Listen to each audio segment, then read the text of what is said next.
Good day mga ka-sports natin dyan. Pagkatapos ngang pataubin ang Choco Mucho ng PLDT, kahapon naman ay hindi sila nakalusot sa Akari Chargers.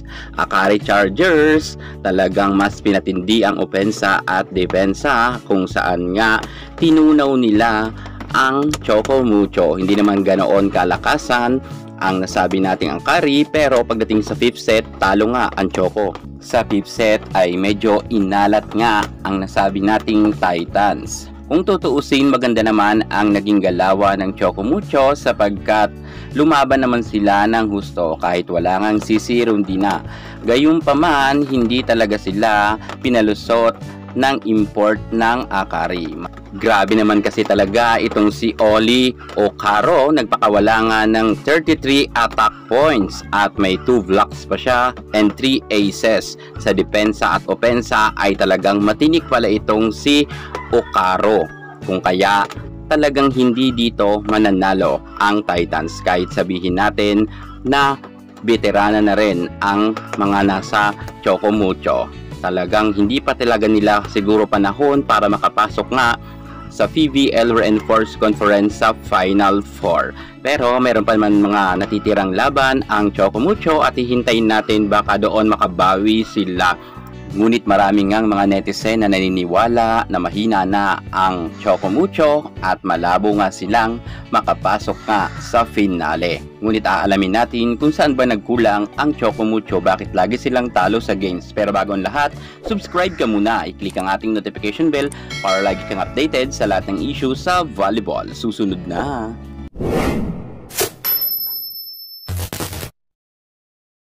Choco Mucho, katulad rin sa ibang mga team, kapag meron pagkatalo, meron rason. At ipapakita natin sa inyo kung bakit natalo ang Choco Mucho. Number 1 na reason, Sisi Rondina.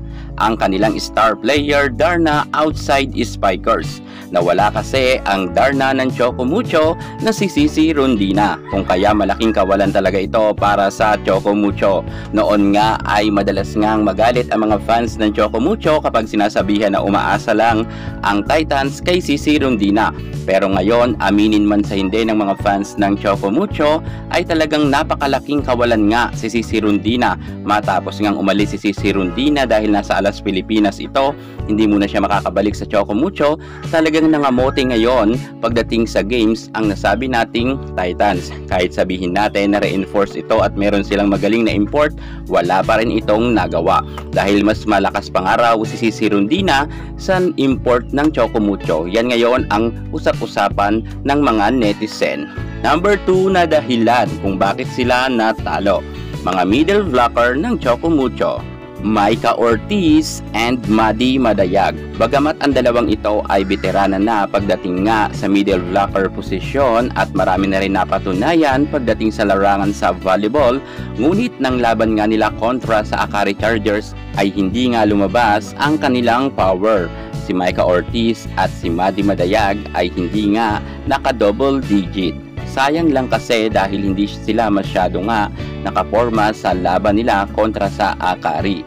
Dikit sana ang laban kung nag-level up lang si Mike Ortiz at Madi Madayag ng time na yon, baka sila pa ang nanalo dahil sobrang dikit ang laban nila pagdating sa 5th set. Gayunpaman, talagang talo talaga sila ng Akari Chargers.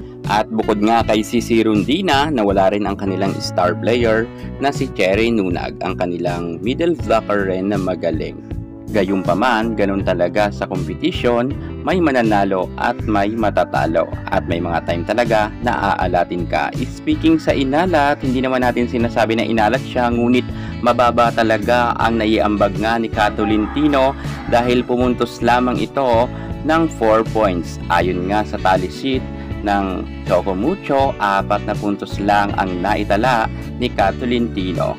Siguro hindi pa siya 100% na okay dahil alam naman natin na magaling yan si Kathleen Tino.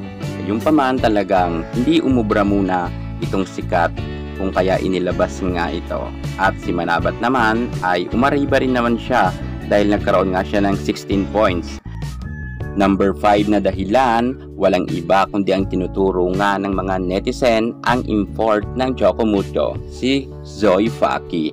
Isa sa mga nakikitang dahilan ng mga fans ng Choco Mucho ang import nga nito. Dahil kung ikukumpara nga siya sa mga ibang import ay mataas nga ang porsyento at mataas ang score. Samantalang si Zoe Faki, 2 beses na nga naging games ng Choco Mucho ay mababa lang ang score nito. Last nga na score niya dito sa Akari Chargers ng nakalaban nila, naka 14 points lamang siya. Akalain nyo ba naman ang import ng Akari? 38 points ang binuno, malayong malayo nga kay Faki.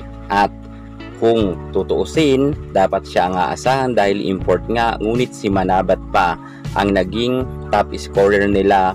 Nakakuha nga si Manabat ng 16 point at 14 nga itong si Faki, 14 rin itong si Tubino. So iyan nga mga ka-sports natin dyan, iyan nga mga dahilan ang nakikita ng mga netizen kung bakit panay nga ang talo ng Choco Mucho. Wala ngang si Rondina, Cherry Nunag at hindi gaano nakahataw nga rin ng gusto ang import nga ng Titans. So kayo, ano sa tingin nyo ang nakikita nyong dahilan kung bakit palaging talo ang Choco Mucho? Comment naman kayo sa baba. Yan muna ang pinaka-latest natin sa mundo ng volleyball. At para hindi ka mahuli sa lahat ng issue pagdating sa larangan sa volleyball, subscribe na. Thank you so much. God bless.